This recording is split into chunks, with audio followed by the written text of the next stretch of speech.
اعوذ باللہ من الشیطان الرجیم بسم اللہ الرحمن الرحیم۔ ناظرین گرامی السلام علیکم۔ ناظرین گرامی، آج کا ہمارا موضوع ہے بابرکت ہار کے بارے میں ذکر کریں گے۔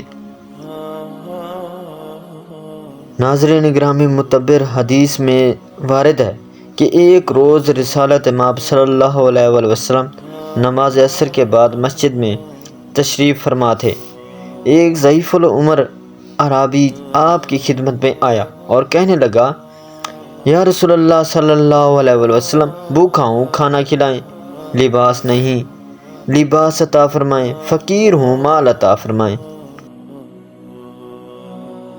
اتفاق سے آپ کے پاس اس وقت کوئی ایسی شے نہ تھی جو اس کی ضرورت کو پورا کر سکے۔ آپ صلی اللہ علیہ وآلہ وسلم نے جناب بلال رضی اللہ عنہ کو فرمایا، اس کو سیدہ زہرا سلام اللہ علیہا کے دروازے پر لے جاؤ۔ حضرت بلال رضی اللہ عنہ اس کو ساتھ لے کر در سیدہ سلام اللہ علیہا پر آئے۔ اس سائل نے آ کر سلام کیا اور اپنی حاجتیں بیان کیں۔ سیدہ سلام اللہ علیہا کے گھر میں 3 دن سے فاقے تھا۔ جناب سیدہ سلام اللہ علیہا نے اس کی حاجتیں سنی تو با مقتضائے ارشاد خداوندی چمڑے کا ایک وہ بستر جس پر آپ کے فرزند حسن علیہ السلام و حسین علیہ السلام سوتے تھے، اس سائل کو دیا۔ وہ سوالی کہنے لگا، سیدہ سلام اللہ علیہا، میں اس بستر کا کیا کروں گا؟ نہ یہ میری بھوک مٹا سکتا ہے اور نہ ہی لباس کے طور پر استعمال کیا جا سکتا ہے اور نہ اس سے کوئی اور ضرورت پوری کر سکتا ہوں۔ جب سیدہ طاہرہ سلام اللہ علیہا نے یہ سنا تو اپنے گلے سے وہ گلو بند جو جناب حمزہ علیہ السلام کی بیٹی نے سیدہ سلام اللہ علیہا کو بطور ہدیہ دیا تھا، اتار کر سائل کو دے دیا اور فرمایا، ہمارے پاس اس کے علاوہ اور کچھ نہیں ہے، یہ ہار لے جاؤ اور اس کو بیچ کر اپنی ضرورت پوری کرو۔ وہ سائل ہار لے کر پیغمبر صلی اللہ علیہ وآلہ وسلم کی خدمت میں آیا اور کہنے لگا، سیدہ سلام اللہ علیہا نے یہ ہار عنایت فرمایا ہے اور کہا ہے کہ اسے بیچ کر اپنی ضرورت پوری کر لو۔ ناظرین گرامی، جناب عمار بن یاسر رضی اللہ عنہ وہاں موجود تھے۔ وہ کھڑے ہوئے اور کہنے لگے، یا رسول اللہ صلی اللہ علیہ وآلہ وسلم، مجھے اجازت دیں، میں یہ ہار خریدنا چاہتا ہوں۔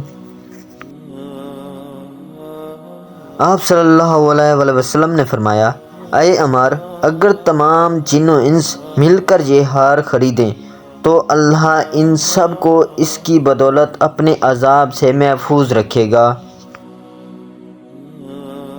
عمار رضی اللہ عنہ سائل کی طرف متوجہ ہوئے اور فرمایا، یہ ہار کتنے میں بیچو گے؟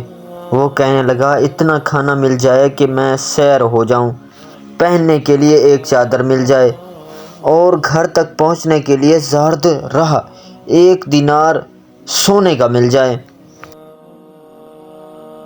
ناظرین گرامی، جناب عمار رضی اللہ عنہ کہنے لگے، میں اس کی قیمت 20 دینار سونے کے اور 200 درہم چاندی کے دوں گا، 1 یمنی چادر اور سواری کے لیے اونٹ دوں گا اور کھانے کے لیے روٹی اور گوشت کا سالن اتنا دوں گا کہ تو سیر ہو جائے۔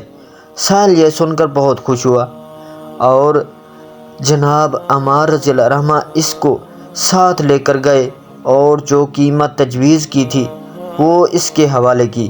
سائل جب کھانا کھا کر سیر ہو گیا تو وہ قیمت لے کر ان حضرت صلی اللہ علیہ وآلہ وسلم کی خدمت میں آیا۔ آپ صلی اللہ علیہ وآلہ وسلم نے فرمایا،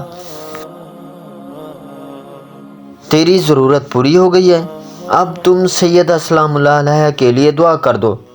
اس اعرابی نے دعا کے لیے ہاتھ اٹھائے اور بارگاہ خداوندی میں دعا کی، اے پروردگار، سیدہ سلام اللہ علیہا کو ایسی نعمت عطا فرما جو نہ کسی نے دیکھی ہو نہ سنی ہو۔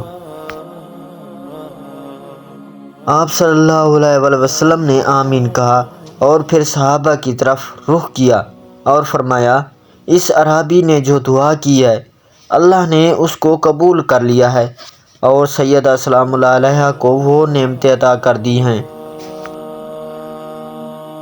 اللہ نے سید السلام علیہ کو مجھ جیسا باپ عطا کیا کہ مجھ جیسا کسی کا باپ نہیں ہے، علی علیہ السلام جیسا شوہر دیا ہے کہ اس جیسا کسی کا شوہر نہیں، اور حسن علیہ السلام و حسین علیہ السلام جیسے فرزند عطا کیے کہ ان جیسے کسی کے فرزند نہیں۔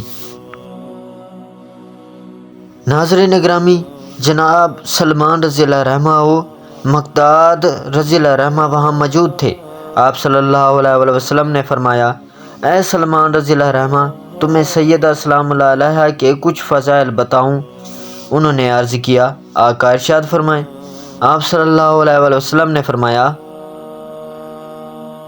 جبرائیل علیہ السلام میرے پاس آئے اور کہنے لگے، یا رسول اللہ صلی اللہ علیہ وسلم، جب فاطمہ زہرا سلام اللہ علیہ کا دنیا سے وصال ہوگا، وہ دفن کے بعد جب فرشتے سوال کریں گے، من ربو کا، تمہارا رب کون ہے؟ تو سیدہ سلام اللہ علیہ فرمائیں گی، اللہ جل جلالہ میرا رب ہے۔ پھر سوال کریں گے، من نبیو کا، تمہارا نبی کون ہے؟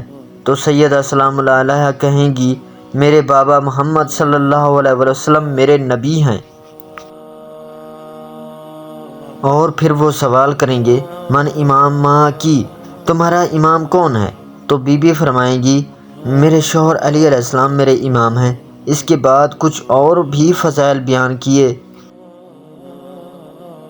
ادھر اس ہار کو عمار رضی اللہ عنہ نے ماتر کیا اور یمنی چادر میں لپیٹ کر غلام کو دیا کہ یہ ہار ان حضرت صلی اللہ علیہ وسلم کے پاس لے جاؤ اور میری طرف سے یہ ہدیہ پیغمبر صلی اللہ علیہ وسلم کی خدمت پہ پیش کرو۔ تمہیں بھی ان حضرت صلی اللہ علیہ وسلم کو ہبہ کر رہا ہوں، اب تم بھی ان حضرت صلی اللہ علیہ وسلم کے غلام ہو۔ جب وہ غلام ہار لے کر پیغمبر صلی اللہ علیہ وسلم کی خدمت میں آیا اور عمار رضی اللہ عنہ کا پیغام پہنچایا تو آپ صلی اللہ علیہ وسلم نے فرمایا، یہ گلو بند لے جاؤ اور سیدہ سلام علیہ کی خدمت میں پیش کرو، اور میں تمہیں بھی سیدہ سلام علیہ کی غلامی میں دے رہا ہوں۔ آج کے بعد تم سیدہ سلام علیہ کے غلام ہوگے۔ جب یہ غلام سیدہ سلام علیہ کے دروازے پر پہنچا، ہار پیش کیا اور کہنے لگا، پیغمبر صلی اللہ علیہ وسلم نے مجھے آپ کا غلام بنا دیا ہے۔ تو سیدہ سلام علیہ نے فرمایا، میں تمہیں رائے خدا میں آزاد کرتی ہوں۔ یہ سن کر غلام مسکرایا تو سیدہ سلام علیہ نے فرمایا، تمہارے اس وقت مسکرانے کا سبب کیا ہے؟ کہنے لگا، اس ہار کی برکت پر تعجب کر رہا ہوں، جس کی برکت سے بھوکے کو کھانا ملا، پہننے کو لباس ملا، بے زر کو زر ملا، غلام کو آزادی ملی، اور پھر واپس اپنے مالک کے پاس آ گیا۔ ناظرین اکرامی، ویڈیو اچھی لگی ہے تو ویڈیو کو لائک، چینل کو سبسکرائب اور بیل آئیکن کو دبا دینا، اور اچھا سا کمنٹس دینا نہ بھولیے گا تاکہ آنے والی ہر ویڈیو کا نوٹیفیکیشن پہلے آپ تک پہنچے۔ اگلی ویڈیو تک دیجیے ہمیں اجازت، اللہ نگہبان۔